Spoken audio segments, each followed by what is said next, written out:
Good to see you all. Well, you're both Good morning. here today. Good morning. Good morning. All right, so we are going to have a conversation about AI in action, strategic prioritization of use cases as now. Sorry, it's popped up the screen. And I'm joined by three extraordinary leaders, AI leaders, who are going to do like quick introductions of yourselves, and we're going to get into some questions that we tend to geek out about and have conversations about fairly regularly. And so we wanted to bring that conversation here to you today. And we are going to try to also save a little bit of time for some Q&A at the end of the conversation. So start with you. Hi everyone, Greg Hitzler. I support the U.S. Department of Energy. We run a project management information system for them. And while my job title doesn't have AI in it, we build all kinds of things. These days we are building quite a lot of AI things, so I can be here to share a project. Hello, I'm Ruth Smith, Director of Digital Strategy of the Library of Congress. The Library of Congress is the largest library in the world. We're a federal agency and also the legislative branch. I and my team are responsible for bringing in AI responsibly at the Library of Congress. And so we manage all the implementation and the transformation that's happening at the library. Good morning, Dave Meadowbread with GEIT. Glad to be here today with you. And at GEIT, we are a systems integrator. We build and deploy AI solutions across federal, civilian, health, defense, intelligence, and homeland security. And I represent our AI Center of Excellence. I lead that side. Smith Club, we're going to talk about that today, and we're really going to unpack the real world with leadership and decisions behind AI use cases and behind the AI decisions and how those decisions are made. So let's start with kind of the first question, which is how do those use case decisions get made? And maybe, it's like, we talked about, and then we have in the past, how do you identify a high priority AI use case in your organization? And what do you find makes that project worth pursuing? And every agency has dozens of ideas. So how do, we all know about AI, we can have dozens of ideas, but we need to focus in on one, right? Test and learn, adjust, test and learn. So how do you, with the dozens of ideas, how do you kind of make that decision early on? And Natalie, maybe we'll start with you and how you define a high value AI opportunity from your digital strategy lens, and how you approach this. Right. There's a lot to consider. Definitely, the easiest ones are low risk, low complexity, and high value. And for a federal agency, that's really meeting our core mission, aligned with our core goals. So it's not that we're trying to sell more things or necessarily generate more interactions, but we want to make sure that we're delivering on our mission in a more effective way. So ideally, those that are aligned with our strategic goals and are low risk. So a lot of the use cases that we're prioritizing right now are really to support staff in the work that they do and less about pushing AI out to the narrow public, because those tend to be higher risk. So we are prioritizing those that are low risk that still can deliver high value. There's still a big gap between the products that we see and the actual implementation. So we spend a lot of time thinking through how do we explore and experiment, understand what is the risk, what is the value. And also a lot of our missions at federal agencies, we really need to scale. We do things at a very, very large scale. So something might work well for a small group or a small team, and again, that might deliver a lot of value. But we also have to consider when we try to decide who we're going to invest in, how is it going to scale, and can we actually scale it up to deliver what's expected? And so hearing kind of the three or four items in your checklist and that you work on with their team, Dave, from an enterprise perspective, do those three or four resonate with you? Do you have others that you also pepper in, or tell us a little bit about from an enterprise perspective? Absolutely. So picking up what Jonathan said earlier, a lot of our customers or missions want to do AI, right? And the difference between traditional machine learning and generative AI and agentic AI is not obvious to everyone, right? So the first thing we need to do is come in and understand that portfolio of potential use cases, right? Interact them and stack them at business value or risk, but also cost. What is the possible solution here? Could we use a traditional machine learning solution, or do we need generative AI, or do we need an agentic work stream? So that process we call strategic analytics group mapping, and we spend time with the stakeholders to rack them, to back them, put them on a list. You can add any image you want, risk, cost, list to reputation, ethics. So you can add as many columns as you like, but in the end, we create a rankers, and then the stakeholders are bad for getting permission to build truths first, and then see if they can scale to pilots, and then find it to production. Thank you. And Craig, I want to come to you for build on that question around the strategies piece. What strategies have helped you internally buy in for the AI initiatives? And given the complexity of your department, of your work, of your curfew, how do you bring people along in some of these decisions? So, fortunately for me, in some ways, I rarely have anyone come to me and say, you must use AI to do this, you must solve this problem. There's a little bit of, hey, AI exists, you should make sure you're using this. And honestly, I want to do that because it makes everything easier when it's appropriate. When I'm asked to solve a problem, I'm just asked to solve a problem. When it's an AI problem or a problem AI can help with, that's great. And usually that's because the AI is actually even a solution. So getting buy-in because something's AI isn't quite as challenging as it might otherwise be, because if I'm suggesting AI is an answer in this problem, it's because AI is actually a good solution. And usually it's fairly obvious that, hey, do something that you could do without AI, or produce something that would otherwise take hours if it takes 30 minutes. Dave, you work across agencies, so how do you help to bring people along and get buy-in with those that you're supporting and help with? Those that you're supporting and helping across the agencies, kind of, Craig was telling us a little bit about his agency and the buy-in process and how he works with his teams. How do you do so across the agencies? Across agencies as well. It's starting over in each one. We would be surprised, but we are a stovepipe organization in the federal support space. The cool thing is they want to learn from each other. We have shared inventory. They have shared inventories. And we could take lessons learned from one program to the next. So we could take an agentic work stream that fights fraud recently used for CMS and use that for helping to declassify information in this application data design. Same basic design patterns, but we can take those across each of the different CFIs. And do you find that those agency leaders are open to the use cases that you've used in other agencies? They are. They're thirsty for it. They want to reduce risk. They want to see it running. They want to see cost. A lot of what we're doing is still on the edge of, well, gosh, we're not sure how many inference, how many GPUs we need, how much inference we need. So that's could be very expensive. So they're trying to reduce risk by finding examples of similar size, similar complexity, and they want to speak to their government counterparts. So to them, it's a big advantage. So oftentimes those use cases are siloed, not for any particular reason, but they're siloed. So this, do you find that with the other agencies that you both work with, Natalie and Craig, that those sharing of use cases and ideas with your colleagues, other agencies are helpful? Even within DOE, there's significant silo going. The organization I support is very small. I go pulling in data across all of DOE, so there's a lot to dig into, although maybe not well orchestrated as you guys still could. But even within DOE, we do have working sessions every other Friday, a whole bunch of groups all across DOE, particularly the science labs like to send their best AI guys to talk to us. And I find that really valuable. It would be great if, maybe I think we invite them, I don't know. It would be great if we had something like that happening on a cross-agency level as well, in addition to me coming to events like this and learning from you guys. In the legislative branch, we do share across agencies. We have a data task force that we share and actually build products together. So AI is causing a lot of people to be more social. One, because we have a lot of anxiety, so we like to talk about it.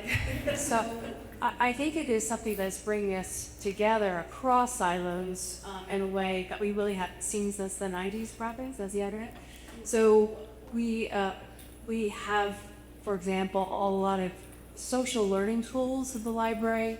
We have a community of practice. We had a way that we've implemented governance so that people can talk across groups, across service units, across divisions. And they're willing to because they want to share what they're learning and they want to see if people are having the same results as they are. They want to try to do something a little bit better or different. So it's really causing people to reach out across silos in ways that we haven't seen in a while. And we have that in the library and then across legislative branch. Thank you for sharing the examples because I think a lot of folks that are here listening to this conversation are also, just some conversations I've had this morning that I'm blessed to have over the past 2 years, looking for how do you break down the silos? What tactically can we do to help make that happen? And you shared some really nice examples. Thank you.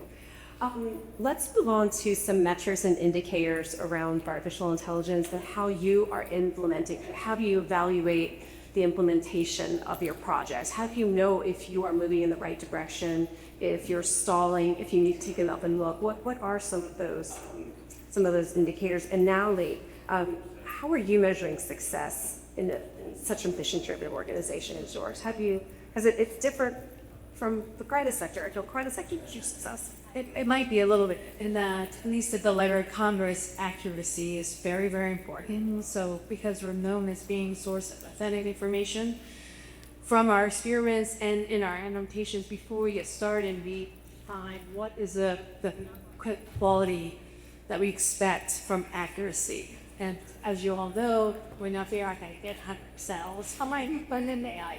And so this is the reason why we're using AI to support staff instead of pushing it to the general public.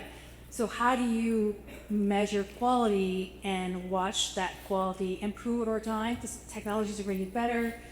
The techniques that we're using, like retrieval augmented generation, is better. Some of the domain training that we're doing we're getting better results. So how do you measure accuracy? We track that because you're going to want a certain level of accuracy, the highest you can. Another one is processing time. A lot of agencies process. So processing time, if you can bring that down, that's another big picture. And then a lot of tools that we have today, you can actually watch the behavior of people and how they're using them. And so you can see who's adopting it, who's not. And then the other ones, we'll supplement that with qualitative like satisfaction or exception survey to understand how are people enjoying the options once they are actually using it. So for 4 indicators there, Craig, So in your organization.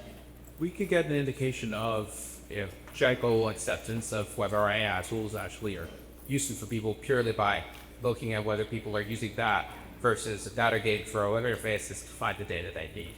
But getting into a bit more depth on that about what is and what isn't working, we've actually developed a system of evals where we're taking our user, basically like the chat logs for people's engagement with our AI chatbot, running it through a bunch of additional LLM calls and saying, did this user get what they wanted out of this conversation?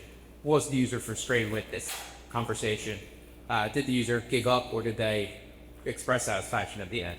And we can look at that over time and see, hey, yeah, this is new capabilities. Did people actually get anything out of it? Were more people using it? Were they happier? Or did this capability we had just end up making frustrated, or it didn't quite do what they wanted to? Okay.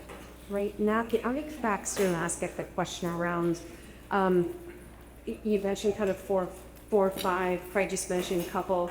So how do you once you're checking the indicators in your pilot projects, how do you balance the quick win pilot projects with the larger transformative AI investments that you're looking to make? And Dave, I then want to ask you the same question, kind of tag onto this question now. Right, you need both, as we heard over slowly been hours and over and over again since this transformation. So you need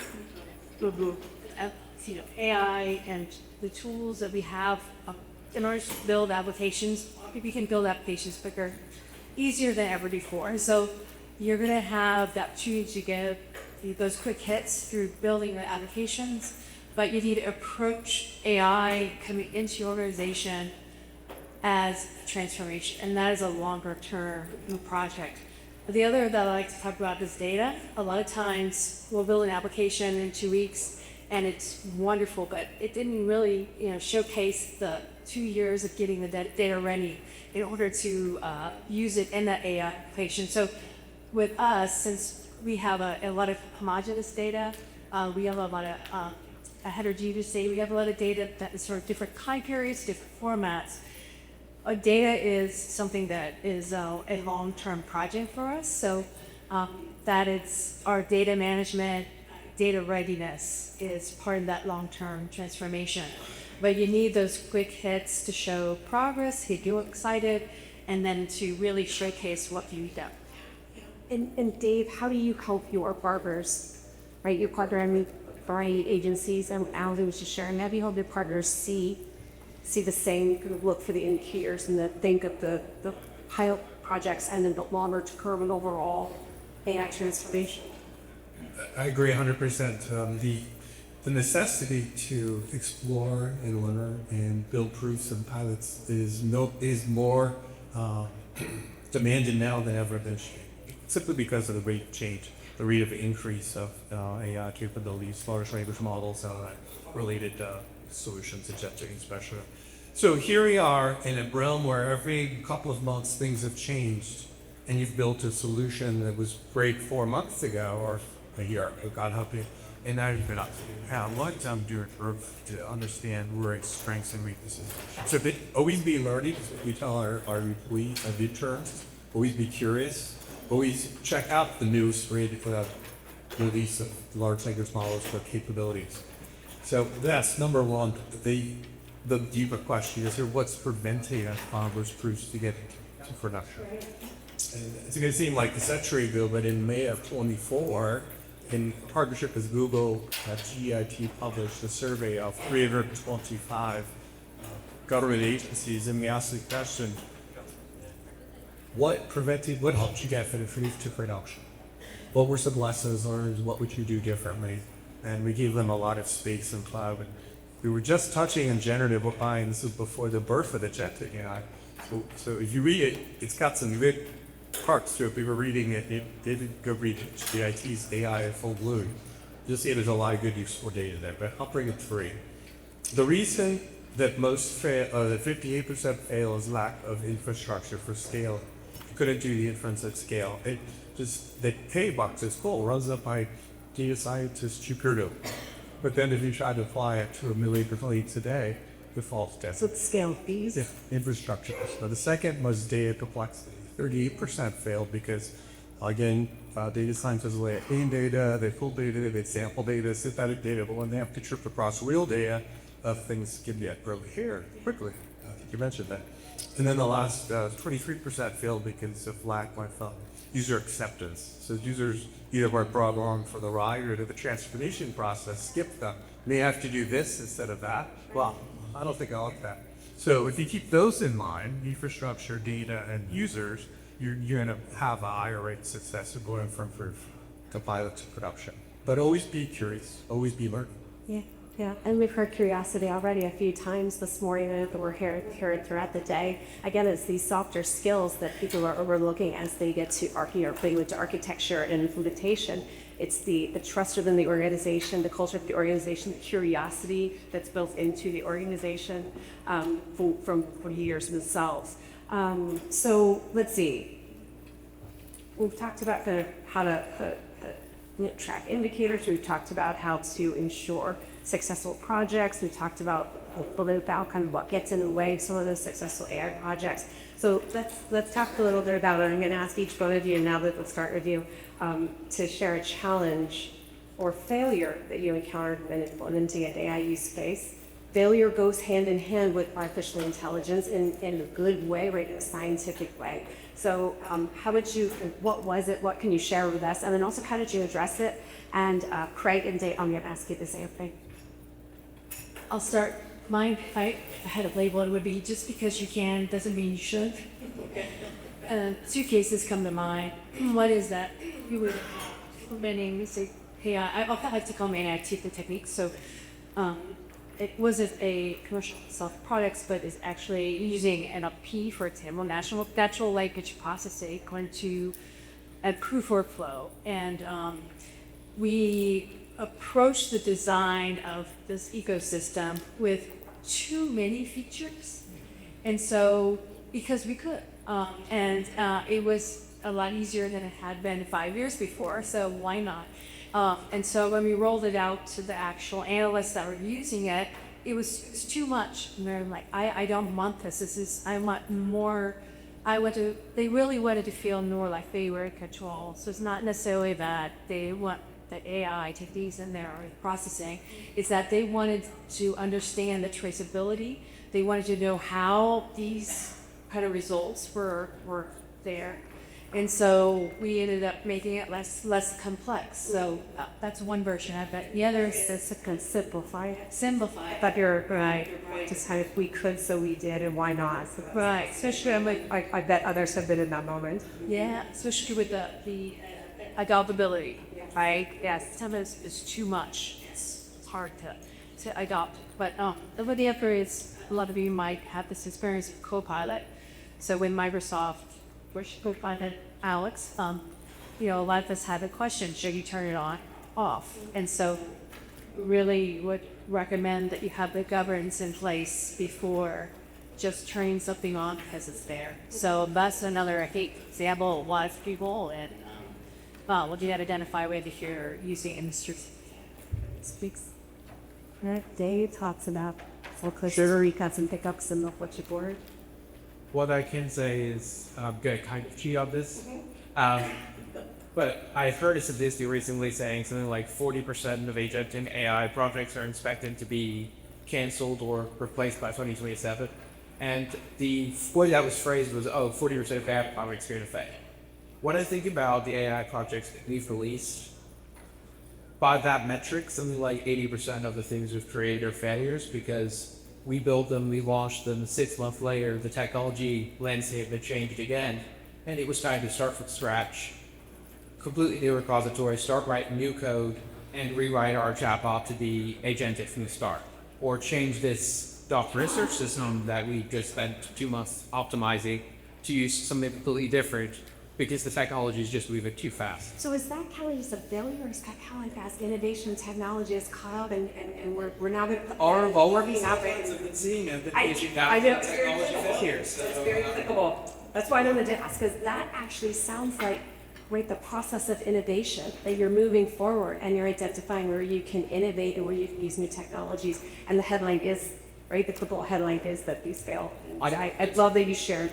I certainly hope that none of my agentic AI projects are still in production in 2097. I hope to have fully realized it for whatever AI and then Anthropic and they're rolled out since then. Yeah. Yeah, I would say there's a really healthy battle between FOMO and food out right now. Fear of missing out, fear, uncertainty, and doubt. So finding a voice, finding people that you respect who had some experience to help you find that middle ground, that understanding what's possible, what's impossible, might be possible tomorrow, or what's just sort of a cooler self. So establish those trusted advisor relationships within and across your agency. That'll help you in understanding where we should go, what we might be doing differently. And to your point, this is the scientific method, right? You try, you experiment, you succeed, you fail, you refine. See, there is technologies as a goal. Yeah. Absolutely. Just really quick, as we're on this, you each mentioned speaking with and really leaning on and enjoying the community of leaders, right? Do you have certain organizations or communities of practice that you're just going to want to sprinkle into the audience, just one each or one or two each, just to share some of that knowledge so that others can think off some of those communities as well? Sure, I'll take a poke at it. So I think we think there's many pillars to success of and an option. One of them is community. The other is infrastructure. The third is talent that's been educated to be safe, knows how to use tools and doesn't create AS slop. So in the community goal, we break down those barriers, those spike bonds, by having community events, right? We have generative AI meetups every 2 weeks, and we share the latest news. People get demonstration, Mike will share their insights, best practices, but also raise their hand and ask questions. How can people find out about it? Bill would ask the same question with Craig, and helping people find out about the piece of community you just mentioned. Yeah, so we're not alone. A lot of our competitors and our customers do this. So this is an internal GBIT event, but I think you could adopt the model. Okay? Big as broad as you can. Your programs, your agencies, cross agency. I would just recommend this approach to share from us. No. The one that was where there is the AI trade practice, the federal one, GSA, which is very active. There's a lot of them. But what's I think fantastic about this time right now is that there's so much good free training and so much good community online.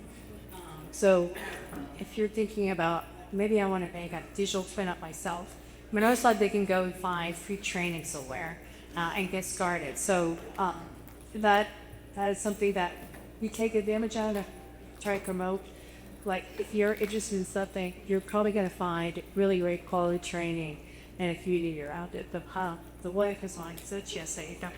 Yeah, and another one for public sector, we use the US. So the US is on the way, and then you were missing that also Secret AI government leadership program through partnership as another opportunity for the public sector leaders to build a community and have that moment.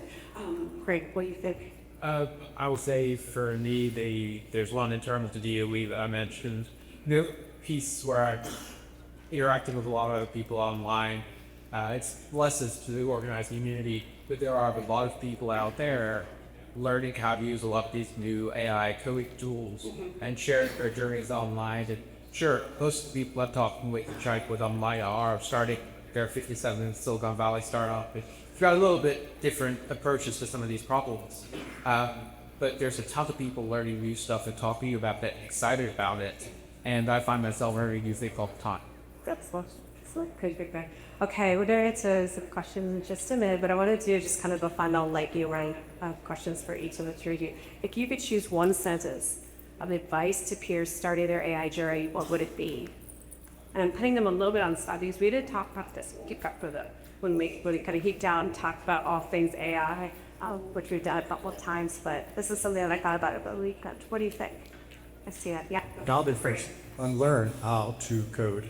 And that's hard because you got code generation tools to help because vibe coding is going to change the world. And if you don't take advantage of it, no matter where you are, at what level, or at least poke your head and take a look at it. Make sure you teach your interns and your new hires how to do it.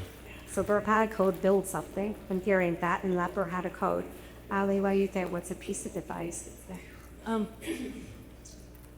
This is transformational, and if you're not nervous in questioning everything about the world, then it's okay. You probably should be.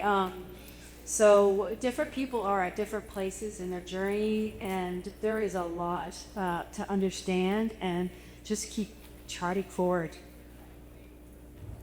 I would say the thing to keep in mind, and we all know this, we've all heard about hallucinations. Don't trust what the AI tells you about it. Go have a conversation with ChatGPT or Claude or any of the other ones about something that you are an expert on, and think about how many things it gets wrong. And then asking about something that you don't know anything about, and be amazed at how it's perfectly accurate about everything, and you have to question it all. And the other thing to build on what you're saying about coding. You can vibe code these days, and every single person in this room is capable of building an interesting web app that does something without learning how to code at all. The tools these days are worthy good enough to build something that is interesting, and you'll learn a lot about how to code. I wouldn't necessarily say you'll learn how to code. Now, that doesn't mean you should go and launch it as a startup or start taking people's personal information or any of that without hiring a software developer, but you really should go try out these tools because it is remarkable how fast it could be. Again, thank you. Okay, let's go out and see IA's Q&A. We have something like let's do that. The questions, raise your hand and I think so. Coming. I'll just get ready with their questions. We have done solid 10-ish minutes, just more, and you wake in and on their fuels. Hi, I'm Nadeem from Texas State University. One interesting thing you mentioned is use your favorite AI tool. Every one of them has a distinct personality, so how do we account for, the age-old thing? You search something on Bing and it's really serious and dark in sense. You search it on Google and it's really helpful. How do you account for that in thereby? How to account for that in the world and in your life as well as at work? Well, I have some personal thoughts about that. I mean, different GPTs are known to do different things and known to have strengths in different areas, right? So ChatGPT, Perplexity, you can fill in light with your favorites. Anthropic applies. Some reign really well, some lure your way style are really, others are really good thought partners. Others are essay research assistants. So I would encourage you all to test these out, to do your own research, to come up with your thoughts around that. Perplexity tends to be known as your research partner. Anthropic tends to be known as a great writing assistant. ChatGPT tends to be known as kind of a collection of knowledge based on all of those, that people tend to check their information across the different GPTs from maybe to ChatGPT.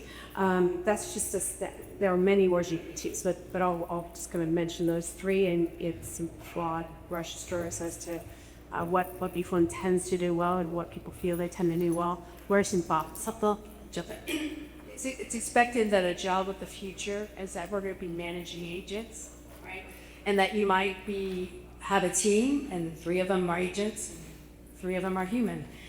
It's kind of like that. So if you think about these different tools and the different personalities, the different outcomes, it's kind of like if you're managing a team, one person has a personality that really good at one thing, they may engage with others in other ways. So it's kind of that same approach. Get to learn the landscape of all the AI tools and pull in the best team member to do the best thing for you can be needed. That's how I kind of approach it. So brand dispersion. I would also say that for our use case, that's where things like our benchmarks are really critical. I need to know that when OpenAI releases their next model, that it doesn't do worse on the particular obscure tasks that we've spent 3 months optimizing it to do. I could do that by manually testing, but then 2 days later, OpenAI has released another version of the model, and I don't have time to be doing that. Multiply that by all the potential queries we could be using, then I need to have a way to understand with confidence exactly what's going to happen. So by building our code such that you can slot in a new model or even a completely different provider when it's needed, but also building it so that we know at the very least it's doing the same thing the last one was, and ideally we can evaluate whether it's doing things that the last one couldn't even do. That helps us navigate these hundreds of models that are available now. Oh, those are great points. I would just backtrack on something I said before. You should all be coding. Tracking all of the capabilities of these models is an endless task. So leave it to the professionals. Go to leaderboards. Look there, of course, and advise and understand your checklist was fantastic. There are many checklists. These models are good at generating code. These models are good at solving problems, multi-step solutions. These are great at conversation. So I would say go to leaderboards, build your little cheat sheets, which you need to update every 3 weeks. Yes, exactly. And the last thing I would say is not built to manually. Yeah, I can change it. Yeah, and the last small point I would say is this is always changing. So don't get hooked on one or the other. Just be ready for that ability to flick them in and out. Well, that's such good advice. And on specifically, and that is what we're getting into one more question. On this point, it really is about kind of getting to know and to all of the reports, getting to know. If I could see a raise of hands as to who is using more than one GPT for your work. So really, in those who did raise their hands, there's no judgment. It's just a great opportunity to go ahead and take a look at the different GPTs and use them as a team, or use them for different things. There's another question. Okay. Hi, I'm David Dagman. I am CTO and co-founder of a company called MarketGraph, so large data analytics. This question is mostly for Greg, I think, but the whole panel can respond. The DOE is known for having large systems. So 5 of the top 5 supercomputers of the world 3 of them are at DOE labs, right? I spent 8 years at one of the DOE labs. Big data. This is not the right place for GenAI systems to just say, here, hand all the data to the GenAI. We need something different than that. I expect that's maybe why 8% of the GenAI pilot projects fail. They don't scale because the thinking was, let's just hand all the data to the GenAI. Yeah, I'd really like to hear your thoughts on that. A lot of what people try to use Gen AI for doesn't work. I have had several requests, hey, can we use Gen AI to process this data? No, we don't need Gen AI. That's what they invented math for, and we could go from there. And yeah, those supercomputers at DOE, they're really cool. For some reason, they won't let me install stuff on it, as much as I would love to go play around. The data that my group deals with is mostly, in addition to the numerical stuff, it's just a lot of documents. And it's enough documents with few enough people that most of them are probably loaded in and can never write again. At least until now, our AI tool goes a dig about and says, hey, you've been having this problem and saying that this is a thing that went wrong in your project last month. Well, it turns out 12 years ago at Hanford site in Washington, they had this exact issue, and there were a whole lessons learned document on it, and no one ever read it again. And that's what we're trying to do is break those out. It doesn't require the massive amounts of supercomputing power. It probably uses a few hundred tokens on one of these providers. But when we're providing that value by digging these answers out, that's really helpful for me. If I could put, so I wouldn't give up hope yet. First question is, should we use GenAI for that? And the second question is, can it scale? In that scaling question, we've been kind of eating a free lunch, right? We just grab the biggest model we can, as many tokens that we can, we embed all the documents, we don't do a lot of engineering, and we get magic results. So we've hit the limit there. We've got to move from retrieval augmented generation embeddings to perhaps some context of CAD models. We want to mesh tokens and make sure that we can get performance that we need for the particular problem that we're asking. You don't need the entire document set that you just mentioned. You just might need chapter 3, 2 different menus. So again, now we're down to engineering. These performance issues will be overcome because it's always a race. People want to build better, faster, cheaper. You saw what happened with the DeepSeek in China. They were writing assembly code, right? So if you get down to it, you can engineer solutions that will perform. The first question is the endpoint solution.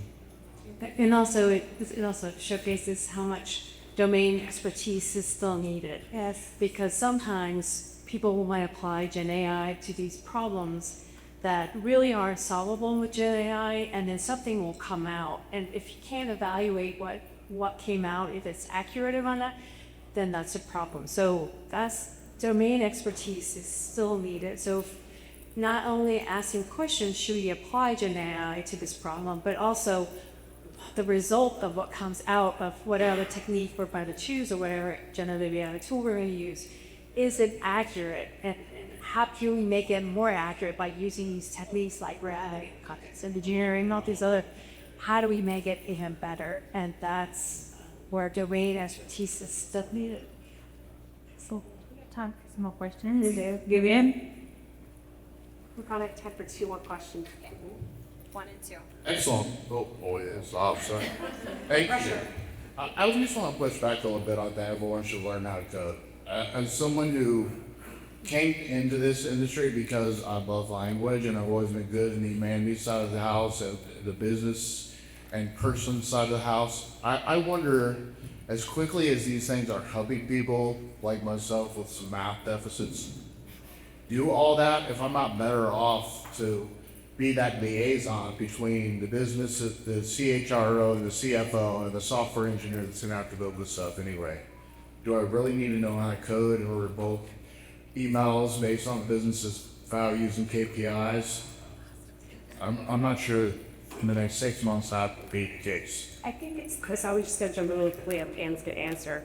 To everyone in the room, it is important that you build something. You can build something small, you can build something larger. I do think it's important, even with the technology moving forward, right, at a rapid rate, depending upon your role in the organization, it's critical that you're building something that you understand how something is built, even if it is, one agent, or just like roll up your sleeves a little bit to have that opportunity to build. So I would encourage everyone who has a build or isn't building to go ahead and try some of these tools. And your points in that still one year, your role in the organization may be such that you're not building on a daily basis, or that you might not have, might not be involved in building, but the action of building and the action of seeing kind of what the technology does. Even in 6 months, technology is different, what you built is out of date, or you're learning a different way to build into the future. But I would encourage everyone to go ahead and build something. And there are lots of ways on point that you can do this. You can do it in your personal life, and build something, but build something so we're having these conversations are even deeper and richer. I would say that just the soft skills, the language skills, the ability to write and clearly communicate, right now are probably the most valuable skills you could have for building applications, building tools. When I write code these days, probably at least 60% of what I'm doing, anyone would look at me and say, "You're not writing code, Craig." And you're sitting there having an argument with Claude over and over again and telling him you did it wrong because you didn't explain it right the first time. The limiting factor is often not my technical knowledge about the code there. It's that I haven't clearly expressed myself in English to this bot which is working on my code. So this is really an opportunity for the English majors in there who didn't really enjoy when they had to learn HTML once in school, to realize actually now I've got an advantage because I can clearly express myself in writing, and maybe you're not the one building out all of these tools. But what you can do now is you can clearly explain an idea to a LLM. It can spit out a working prototype, and you pass that to the developer and say, "Build this, I wanted to do this." And the programmers love you for that because they don't have to have the argument with you now about what it does or what it doesn't do. I'll just add that, and I agree with a lot of what Orson said. Anyway, when it comes to the perspective of managing technology in an institution, so part of our approach for responsible AI is that we want to make sure that things are reliable, things are as accurate as they can be, things are very secure, and so there is this issue that people are talking about channel IT. People are building applications on their laptop and then wanting to scale it up. That comes at a cost. So part of our governance, we like to say that we build on a strong foundation of IT security governance, is that people should experiment, they should learn, but when we're starting to roll this out to the institution, we have to use all of our governance, because that is an issue, especially around IT security. Yes, let's say deploy these things, please. But we're not during time. Wait, one more quick question, because I think I promised one more question. Last time we'll do one more quick question. So I'm an old timer. I don't know if any of you guys remember back in the ERP days in the 80s and 90s. That's how far back I go. Exactly what's happening today happened then. So there's lessons learned, and we're not doing that. I love what you guys are saying, but you guys are ahead of the game.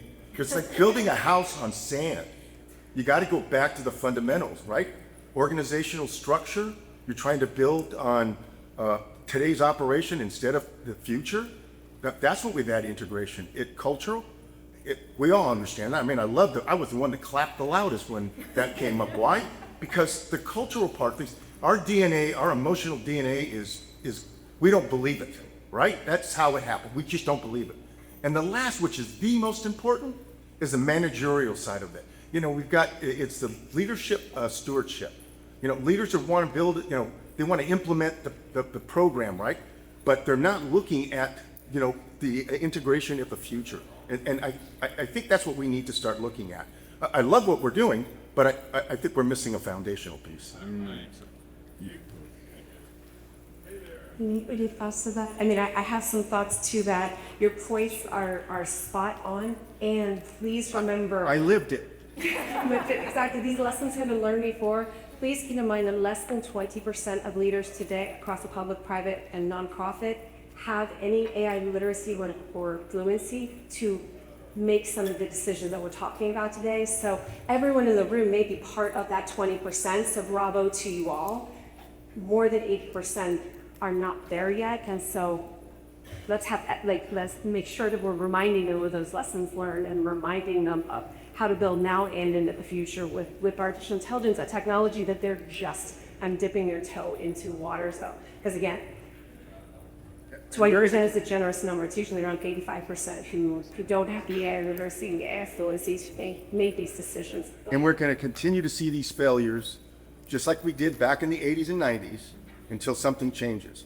I don't know if a lot of you remember, everybody thinks about PMI and PMP, and that's fundamental. Back in the days, nobody knew what that was. Now, it's changed. We have PMBOK 7. Now we need to move to something else. Right? It needs to move to I don't know if it's PMBOK 8 or, but I think we need intelligent managers now instead of just a project manager, but intelligent managers. Product AI initiatives for sure. Yeah. So it's conversations like this. So thank you. Thank you for being here. Was there a product manager?